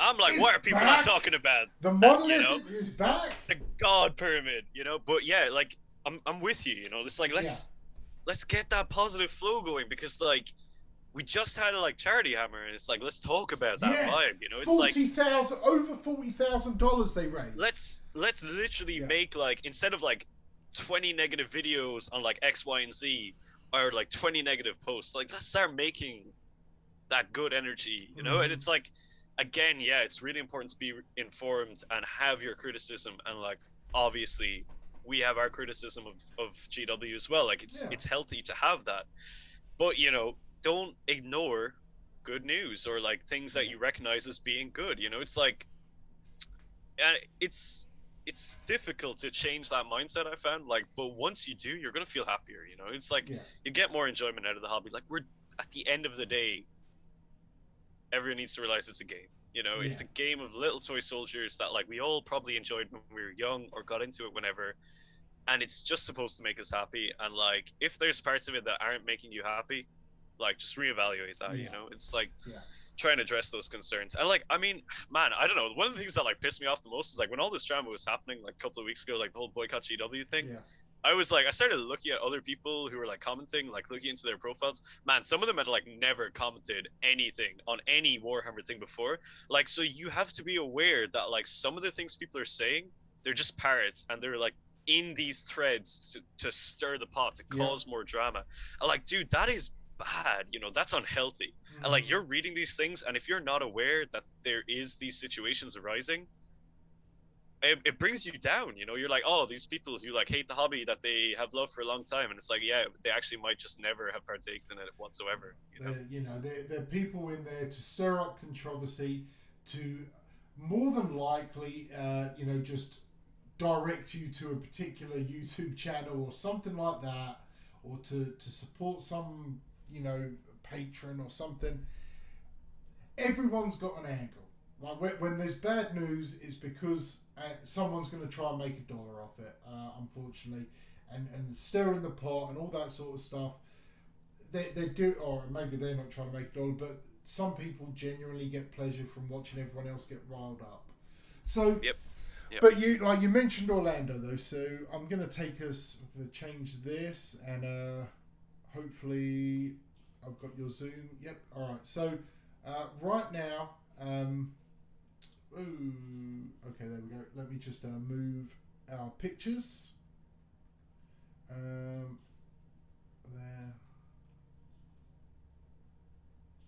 There we go. That'll work. But yeah, okay, so I know you can't see it at the moment, Darren, but on the other side of our screen is the leaderboard for the Orlando. I just figured I'd throw it up there from FLG. So, how much do you know about the event? Like, have you read much about it or anything? Yeah, I watched most of the games that were streamed, because I was at home that weekend, so I was able to, like, Chromecast it onto the widescreen TV, and I was like, wow, this is great. Like, my dad came in and, like, watched it with me for a bit, and he was like, this isn't at all like the football, and I'm like, no, Dad, it's okay, don't worry. But yeah, so I watched it. If anyone else was watching, you would have seen I had a bit of back and forth with Nick Nadavati and Paul Murphy about world leaders and stuff, which Wait, was what? Say that an again? interesting one. Yeah, I was like commenting and stuff, and they were like, you know, chatting back on the stream, and Right, yeah. because they were Nick was saying that Mark Perry like almost took world leaders to it, and like last minute switched to Craft World. But he made a lot of really good points about how he thinks world leaders would function really well in those types of events, which I very much agree with. I think I'll touch on that like in a couple of minutes. But yeah, so I think before I guess like we go hard into the event, I would have to say that was like one of the best casted Warhammer events I've ever watched. Okay. It was amazing. The commentary was phenomenal. Yeah. Like a lot of people put it really well when they were talking about it online, where they said it was friendly to both people who were brand new to competitive and long-time veterans. Okay. Where you would have like say Paul, he would you know, point out a play, and he would be like, oh, that's like this thing. So someone who's brand new is like, oh, okay, I don't really know what that is, and then Nick would like drill down into it and explain the nitty-gritty. So it's like, I'm like, yo, this is fantastic. This is exactly what we need. And like they had the 2 games going on in parallel so they could switch between them. Yeah. Really nice too, so you never got bored of a game. And yeah, it was really, really well casted. I was extremely impressed, and I'm very much looking forward to the next one. I hope they keep Nick and Paul, because I think they did a really good job. And yeah, if you haven't seen it already, check it out, because they have a lot of really good insights. And for me, that was one of the biggest takeaways from the event. It was obviously very well run, but that was one of the highlights for me. I don't know if you managed to catch any of it yourself or what you thought. No, because I've been dealing with the move. But yeah, just anyone watching this, my background right now will be Warhammered up to the 9s. Once I get set up, I just hastily threw some bookshelves and some models on there for a bit of a background. But yeah, I didn't actually get to catch any of it, which was really upsetting, because I really because Paul's from Forge the Narrative, which is one of my favourite podcasts, and Nick's obviously like such a well-known and intellectual 40k player. Like, just if you've got a 40k question, like, he's one of the guys that's going to know.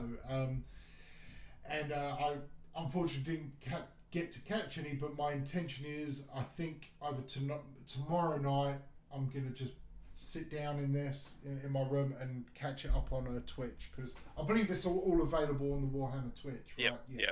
And I would recommend for you and anyone else who is planning on catching up, there is a game where it is Blood Angels versus Death Watch. Okay. And if you want to know how to become a master of playing a close combat army, watch what that Blood Angels player does, because honestly, I don't think I've seen a more beautiful gameplay than the game that guy played. From Art of War? Jack I think so, yeah. He came third. 4. Yeah. Or fourth, sorry. Yeah, fourth overall yeah. with Blood Angels, so yeah. It was phenomenal. The way he moved, I was like, this is beautiful. Like, literally, I mean, Nick was like saying it on stream, he's like, he's playing the perfect game of 40k, and I couldn't disagree. It was beautiful. Okay. So watch that one. If you guys want to learn how to move your army in such a way that, like, basically, he didn't have to roll any dice to win the game. Wow. Everything was so well planned that it did not matter what dice were rolled, because it was just going to go his way. Okay. You know, it was incredible to watch, and I'm going to hopefully take those tactics with me in my next few games. But yeah, it was great. The biggest talking point, I think, from the whole weekend, and one that I hope becomes a strong talking point, and I've already seen discussions about it, was the terrain setup. Yep, that's exactly what I was going to say. Yeah. So yeah, read out the top 10 to me, the armies. So, all right. So, in 10th place, Drakari.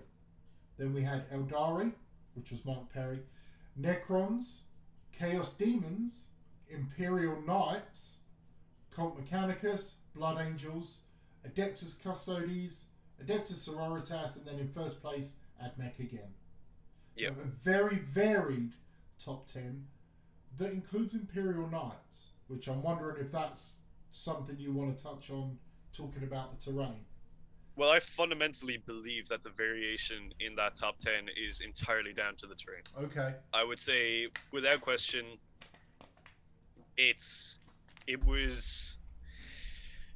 kind of makes me wonder, when GW are balancing codexes, do they play with this very specific terrain? Because I think if all events played with this terrain setup, we would see a lot more interesting results. Well, something I noticed because obviously we'd seen the planned images, we'd seen like a rough idea of what the board was supposed to look at. But I did see some pictures, and because Zach Rockner, World Eaters player, who was on the channel a couple of weeks ago, actually TO'd or was one of the refs at the event. So he shared a bunch of pictures, and I was looking at the tables, and something that struck me as I was looking at them. Obviously, the GW terrain is on like a clear perspex sheet, right? The entire base gives obscuring, so like even though the physical terrain is quite small, the actual base is like a huge skyscraper. However, the mobility afforded to an Imperial Knight or a tank, you can still walk over that perspex plastic base. You can't, you're obstructed by the ruins or whatever. But visibility wise, it allows infantry or small vehicles to find really good hiding places and to shut down the firing lanes. But the big stompy robot, whilst he's at a disadvantage in the onset of the game because of all this obscuring, he can just barge right through those gaps that are there because he can walk across the base. He just obviously can't walk through the ruins itself. Every tournament I've been to, every bat rep I've watched through 9th edition since we got these terrain rules, the terrain, if it was on a base, had maybe like an inch outside of the ruins wall. These bases to me look like there was a good 3 or 4 inches of plastic beyond the edge of the ruin, allowing that interactivity of the knight. Just as an example, because knights are an army that have really suffered because of terrain.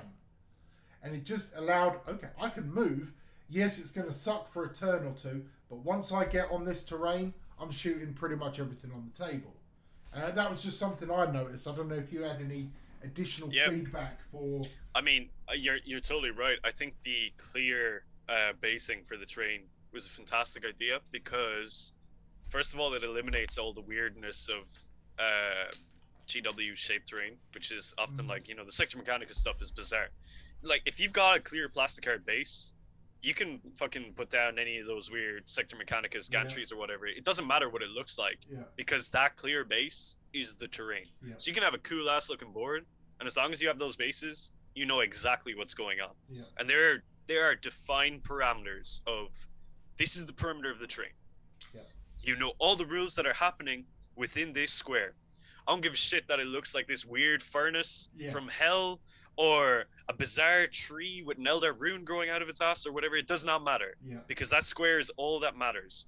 You want to draw a line of sight, you got to be able to make sure you're not passing through that square because that is obscuring. And in your own home base, you've got these huge ruins that ground floor is obscuring and blocks line of sight. So you can be inside those ruins, taking shelter, making sure you're not getting shot.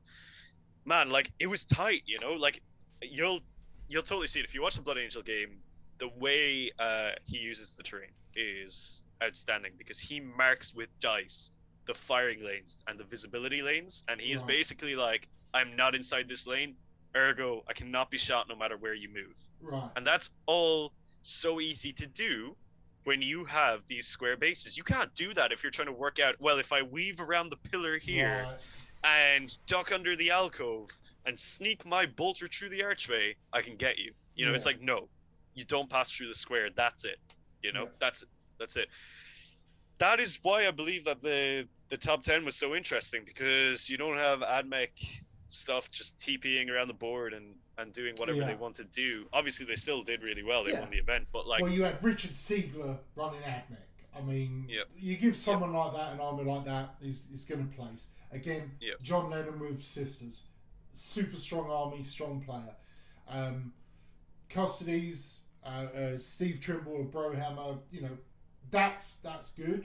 I would imagine that game or those games with his custodies there was probably similar to the game you're talking about with the Blood Angels, using an even more elite infantry based army. I don't know the list, but Then again, just one more AdMech player in the top 10. Then we get the Knights, Chaos Demons, which is interesting. I'm pretty sure that Chaos Demons list, if it's the one I'm thinking of, it was actually on stream, which was Double Keeper's Secret, Shalaxi Hellblade, Belakor, and a Lord of Change. It's pretty cool list. Yeah. If that's the same list, which I'm pretty sure it is, because that guy was picking up wins all over the board. Right. Another great game to watch when they were facing off against the Eldari, which was a really cool mix of Craftworlders and Harlequins. But yeah, and then there was like another game where it's like the Necrons versus Tyranids, and man, like the Macarians don't give a shit when they jump over the terrain all the time. Man, those things are scary. They are. But yeah, like it just made the game so pleasurable to watch because it just really reduced that kind of like, hey, I just blow you off the board, but, you know. And I would love if tournaments took a proper look at this and said, all right, maybe we don't have the giant terrain pool that we would have thought we would have needed. I'll just print out some of those plastic squares and put X, Y, and Z on it, and then we all know where we stand. And I hope there's some big takeaways from this event, because I think there's a lot to be learned in a couple of different senses. But yeah, I mean, dude, like going forward, if this is the style of terrain that gets adopted, World Leaders are going to have a good time.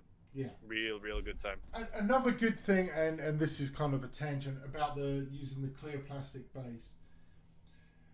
When I've been to like the last couple little tournaments I've been to, or just even in a friendly game. So this piece of terrain is dense, and this piece is obscuring and light cover, but this piece is heavy cover and obscure. On a plastic base, you just get a Sharpie or a magic marker, and literally. D for dense, O for obscure, and then you just wipe it off when you're done. Or you know, actually, we're not going to play that rule on this one, or whatever. So easy, because I've used tokens and notes before, but they're a pain in the ass. If I could just write on the damn terrain that it's so simple. Yeah, it speeds up the game, you know. Yeah, exactly. Yeah, I personally found it amazing. It was like the best layout of a board that I've seen in 9th edition.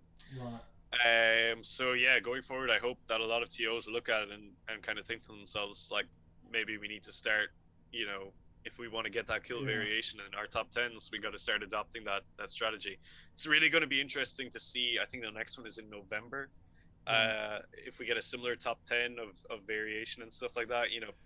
Well, if we get consistent turnouts like this, there's gonna be an onus on TOs to start producing boards of that quality. Well, what I'm wondering is, because you know, obviously with the Lone Star Open, and we got the Las Vegas team tournament, which is a little bit different, but Lone Star, you know, there was, I'm not going to say controversy, but it was interesting that they chose the terrain rulings that they did with so much heavy cover and player placed terrain and stuff like that.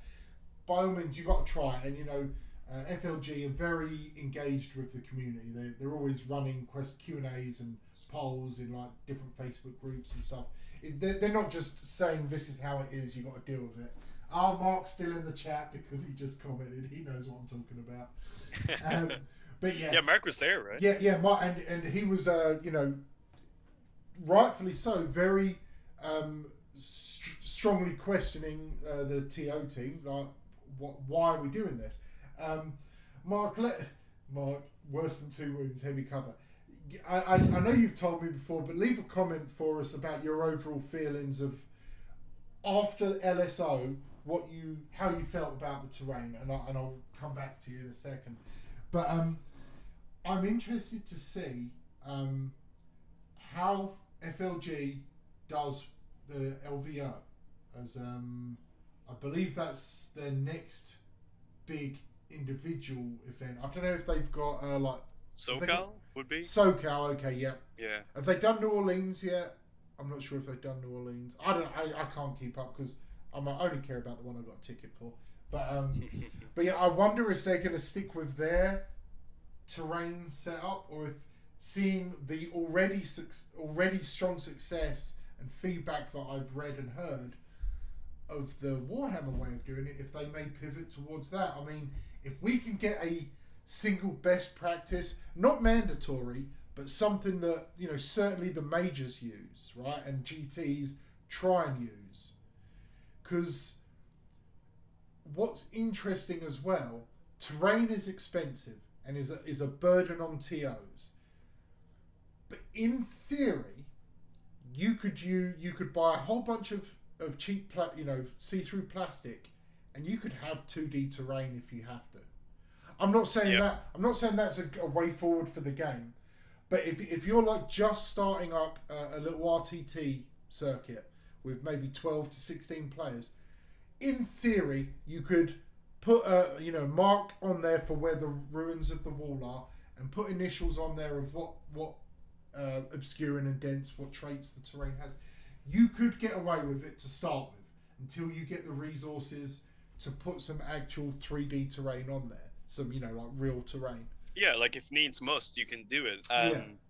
And standardization across the board, especially when it comes to terrain, is always good. Like, it's the eternal debate that everyone has all the time. What's the perfect terrain? And I'm not saying that the GW Orlando terrain is perfect, but it's, for me, my own personal viewpoint, is as close as we've come to a very good system. And it's just fascinating to me to wonder, when they're playtesting codexes, is that the terrain setup they're using? Because like, while it obviously doesn't excuse some of the bullshit in like the Dark Elder and the AdMech, it makes me wonder, is that kind of why the events don't always reflect maybe the intention of the playtesters? It's really hard to say, but I think having a guideline going forward will be massive if we get one, and I do hope we get one maybe in the new season of the ITC. Yeah, it's interesting because obviously it impacts the game, way more than people give it credit for. As we're seeing, the results from this event kind of tell that story. Because it's not like, oh, that was a tournament with nobodies. Like, Art of War turned up in force, Brohammer turned up in force. It's like, these are all the best players in the world. The esports were there. I'm thinking the next chapter approved. Whether they do a end of year chapter approved or they do the summer chapter approved, I think we're going to get a terrain. You know how they did one for like Crusade or friendly play. Yeah. I think we'll get a matched play or organised play version. GT 2022. I think there'll be a supplement with here's how to set up your table. Yeah. I think this I would is love them. that. Yeah. I would be absolutely okay with GW recommending it, because it's the missing piece. Because the trick to competitive play is making as balanced a game as you can to reduce as much as possible down to player skill, so the best player wins. Terrain, as much as there's really good concepts out there, whether in the UK scene, I know Hellstorm events have recently changed the way they do their terrain. Obviously FLG's doing the way they're doing their terrain.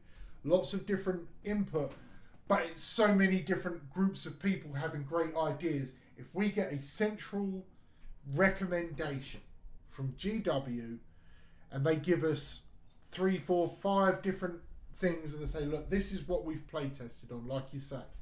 This is what the codexes are pointed for. This will reduce a lot of the feels bads and the apparent perceived OP-ness of, oh, that didn't sound right, overpoweredness. Whoops, demonetized. Not that we are, but it would reduce a lot of the overpoweredness that is perceived of particular armies, because if people are playing on what we think is a good table terrain-wise, and it's actually not, then Las Chickens and Skitarii blobs and flying murdered Drukhari death ships, they're inherently more cost efficient if there's not enough terrain, or the wrong sort of terrain, or the wrong firing lanes or whatever. So standardization is good. Let me just read what Mark said here, because he's commented about his experience at the LSO with the player placed terrain. So first off, you're 100% correct. The frontline gaming folks make a huge investment in terraining, 150 plus tables, and that should be massively appreciated, but it isn't. And it's the amount of money they have to have spent, even as one of the biggest independent businesses in 40k or Warhammer. their investment is huge. And he says, then I'd suggest player-based terrain is fine, but I'd prefer you place the terrain before picking table sides, and heavy cover should be rare per the rules. Agreeable. Knowing you'll have heavy and light cover on every objective on your side of the board strongly favours armies that ignore those effects and gain additional benefits from it. It does add an additional skill to the game because placing terrain is a skill. And yeah, it's something that I'm actually kind of concerned about if it does go into LVO with player placed, because it is something I've not really worried about too much, because I try and, I build my World Eaters list to be able to, obviously a lot of the power is in the infantry and the shooting. For like my contemptors stand back and shoot, so I need firing lanes, which I've generally got, and my drills come up and then berserkers jump out. But if we're doing player placed terrain, how am I going to set myself up, and then I've got to develop the skill to be able to react to a non-symmetric battlefield, which is not what I've practiced on, or not what I have been practicing on. So it's pretty interesting. What are your thoughts, like, Gara, about player placed terrain, for example? They're very strong. My thoughts. I hate it. I'm just gonna straight up say that right now. It's probably one of my least favorite competitive things that can happen. It's like a couple of different reasons, but I'll just pitch this to you really simply. All right. So here I am. I'm maybe like fairly young kid, just like, yeah, you know what? I'm gonna hit up this Warhammer competitive scene. I'm getting excited, starting to understand my army. It's pretty hype. I know my rules. Played a few games in my local game store, whatever. Gonna rock up to this tournament, and I come up against my first opponent, and could be someone who's got like reasonable amount of tournament experience. And I sit down, I'm like, okay, here's my army, and he's like, okay, so let's start the terrain placement phase. And I'm like, yo, excuse me, like, player placed terrain massively favors veteran players. To the point that, like, literally, I think it was John Lennon, or maybe it was Siegler, whichever one of them won the event with the Sisters of Battle, they brought like a battle sanctum terrain, and they were like, I literally only brought this because of player placed terrain. Like, it introduces a skill gap into the game, which is already full of skill gaps. And like, it's such a massive skill gap. Like, if you're good at player placed terrain, you're just gonna win. Like, I have played so many games of 40k, and I don't know shit about player placed terrain. Like, I'm like, nothing about that is appealing to me. It's like, I don't want to have this added level of variation and variability when I rock up to the table. I'm already dealing with enough in my head. It's already a time budget. Every game is already tight on time, and now you're adding this extra step and these extra complications, extra stress that you have to think about in every single game. And you have to consider, I'm coming up against this, I'm coming up against this. What the hell am I going to do? How am I going to place the terrain so it works for me? Because you're going into it being like, well, I know if terrain will favor the world leaders, I'll push some stuff into the midboard so it gets me cover. And then you come up against orcs, and you're like, well, then I want to have firing lanes to shoot the orcs before they get to me if I don't go first. And man, like, it's awful. Like, I'm sorry, but like, I know there's like merit to it, but I actually hate it. Like, I think the main thing is someone just trying to join the scene, and it's like they think they've just gotten a hang of the rules, and then they're faced with this additional obstacle. Man, honestly, I would say this straight up now. If I was getting into the competitive scene just when I started out and I found out it was player placed terrain all the time, I probably just wouldn't get into it, because I'd be like, I'm not learning this extra thing. It's just too much. One point, I completely agree with you, quite frankly, but the point I want to double down on is the idea of an extra step and the time budget. Something I keep mentioning to like local TOs here when I'm going to an event. Tell us the missions a week, 2 weeks, 3 weeks before. Could we release the first round pairing 24 hours before? I want as much information equal, like to everyone. I'm not asking for a personal advantage. What's the terrain setup? I want to know as much as I can before the event. Because when I get to the table, I want to deploy my army and I want to start the game. I don't, like you said, I don't want to spend 10 minutes adjusting stuff. I don't want to, okay, so you've got 73 models that give up, thin their ranks, but you've got 4.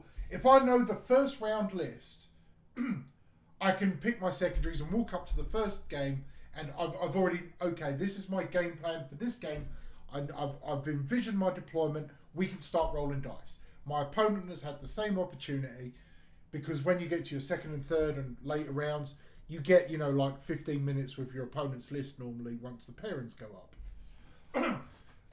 Doesn't really happen in my local area because everything's kind of announced when you show up, which is frustrating because it slows the game. It adds 15-20 minutes to every round, which is an hour over the day. And that's an hour we could have had either on the table or chilling out afterwards, or I could just get home an hour earlier. And I agree. The fewer things you have to worry about on the day means your performance is that much better, means everyone gets a better game. And at the end of the day, that's what we should be striving for. The most fun on the table with the most competitive edge available to everyone equally. And reduce those things that increase the skills gap, like you mentioned. Yeah, I think the skill gap is like the biggest thing for me, because like 80 to 90% of the players who are going to an event don't have experience with player place terrain. Like they just don't. It's just a fact. And like the amount of mistakes that can potentially be made when you've got two people trying to understand how to do player place terrain correctly and they don't really know. Yeah. Man, I don't know. Like I don't really see any merit to it. I really don't. Like, if someone can find me a positive to player place terrain, I will happily listen. But like, honestly, I just don't see one. I only see it favoring people who can properly sit down and practice placing terrain. And like, man, I barely have enough time to practice my army list. I don't have time to be practicing how to place terrain. Like, you just don't. We're not a game with a real pro scene. This is an amateur's game. There are people that are, power to them who do 40k basically professionally. Art of War, for instance. They live in a 40k house. They can play and they can practice this. But this game isn't Art of War 40k. This game is Warhammer 40k. And the access level needs to be equal for everyone. As long as you've got a painted army, for a GW event especially, a painted army that is legal, an official GW and Forge World product.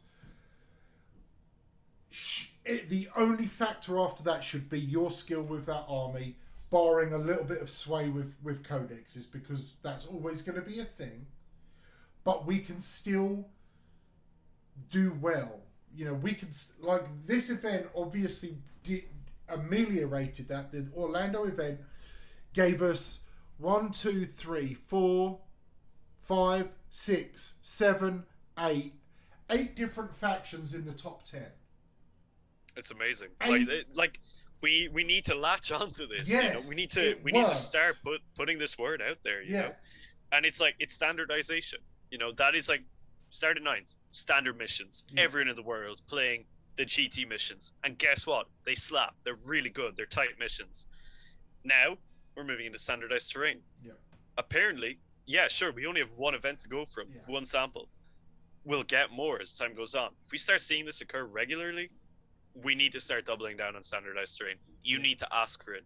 You need to pitch this idea to your TOs, to FLG, to whoever is running your local scene and be like, hey, do you want to have a good tournament with fun results? Start looking at this, It's like, literally be the change you want to see. I always say, It's like, just get out there and ask for these things, And it's like, I don't know. I think it would be fantastic if we start seeing less variation in outside variables, and as you said, just focusing in on that skill between two players, codexes notwithstanding. So yeah, it's an interesting one. There's a lot of takeaways, I think, from the Orlando event that maybe people aren't quite talking about just yet, but needs to be brought into conversation. It's very, very interesting. And I mean, obviously, really biased because those boards are really good for world leaders. Yeah. But they're being good for, and I say this unironically. If the table is good for world eaters, it's good for the game. Now, obviously, there's an extreme of that where it's like, you know, what's the It's like city fighting or yeah, something. Cities yeah, of what death. is Cities of Death, yeah. Yeah. Or Zone Mortalis or something, whatever it is, you know. Yes, we don't go that far. But if an army that is generally very combat heavy if I can play an equally skilled AdMech player on a board, and after 10 games I've won 5, lost 5, we've got the right terrain set up, you know. Yep. And I know that board is going to be quite dense with terrain, but the density is less important than the placement. So, for instance, the GW boards have firing lanes. There's a lot of terrain there. There's a lot of obscuring. But to be able to capitalize on objectives, I have to become vulnerable in a lot of those setups. So that comes to my skill as a player. The AdMech player I'm playing against, their skill as a player is making sure they have beads on where they know I'm going to have to move to. And then it becomes the general versus the general, just using the troops on the table. I've got the advantage in the building, but my opponent has the advantage out of the building in that setup. So a map, a terrain setup that is good for World Eaters, I think, without going too far, is good for the game. And addresses a lot of the codex imbalance, which you kind of alluded to when we first started talking about it, I think. Yeah, for sure. I very much agree with that sentiment. Okay, I think. Oh, hold on. We've got a smart ass comment for you. Mark says the only positive you can really give about player place terrain is that it forces a conversation of what each piece of terrain keywords are. It's true, but it's the silver lining. Like, I agree, because I've had issues with that crop up. Not feel bad issues, just like moments of confusion. But yeah, we should be like, the onus is on me as a player as well. When I step up to the table, hey, are we agreeing this is dense, this is obscure? And it does force that, but I think there's better ways to get around that. It also says that player place terrain was cycled out from the original GT scene. So, yeah, it's evidently been tried before and not found. Yeah, great, I mean, so. I think it was on the Long War they were talking about it, where it's like, yeah, they tried it before, it didn't work. It's like, why are you doing it again? Yeah. You know? Yeah. I think, I mean, from the theme I've read, where FLG have become a lot more equally engaged in the community. They've always been there, but I've seen a lot more efforts to reach out for polls and for questionnaires and stuff. Obviously, they've expanded their business recently, basically getting Val Heffelfinger involved, you know, as the kind of media manager or whatever. Kika Kolodzi, I apologise for mispronouncing his last name, being very engaged on social media and stuff. And I wonder if it was the case, okay, let's try something and get conversation going to a degree. Maybe it wasn't the best thing to use as a conversation starter and getting it discussed. But we'll see how they carry it through. I mean, at least they know going forward that most people don't want it. Yeah. You know, it's been, so yeah, there's that. There's been a lot of top tier players, you know, rightfully so, vocal against it, like Mark. Dan Salmons was, you know, talking against it. I can't remember everyone, but you know, these are people. You know, I don't like to.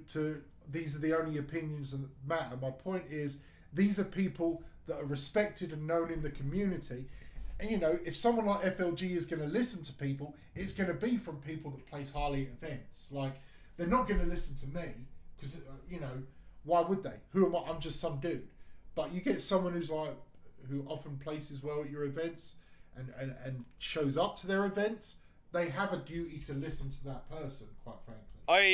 I actually kind of disagree with you there. Ooh, okay. To be honest, I think they should listen to everyone because, like, I get what you're saying. That, like, obviously those voices are big in the community because they're really good players and stuff, and it is really important to listen to them on a variety of matters. But I think in this very specific matter, it's a little bit different because the nature of the player place terrain, like I was saying, affects Yeah. everyone across the whole thing. So like if I, you and me, like pretty average players or whatever, if all of us average players are like, yo, this is shit, like we hate having this extra step, we need to be listened to too.